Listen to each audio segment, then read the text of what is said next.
I had travelled down to the South Bank to luxuriate in the 4.5-hour-long director's cut of one of my favourite pictures. After exposing myself to challenging art house cinema, I like to decompress in the company of 3 or 4 or 5 solo pints.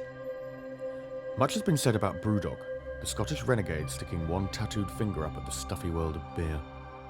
About the alleged toxic workplace culture. About their decision to stop paying employees the real living wage. About their supposed countercultural credentials. In 2022, they opened up their biggest branch yet here at Waterloo. 2 years later, and the bar acts as a kind of infernal pint creche for confused children and the wife-dodging salarymen they'll one day become. It seems to be a pub built for people who, on some basic conceptual level, find pubs incredibly boring. Is the pub not enough for you? Well, look over here.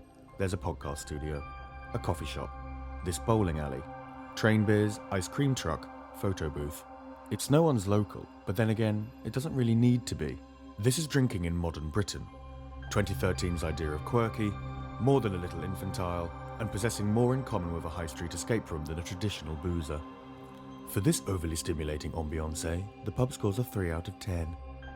Drinks-wise, you know what you're getting with a Brewdog, namely a vast rotation of fruity beers with silly names.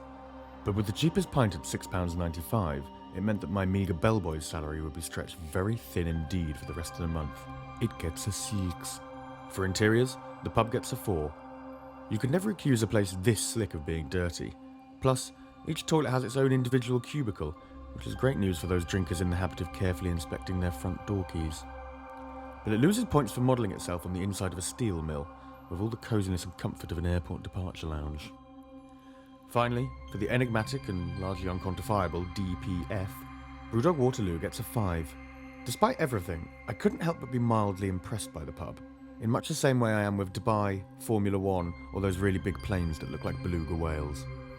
But just because you can build a gigantic booze temple in the inner sanctum of Britain's third busiest railway station, it doesn't mean you necessarily should.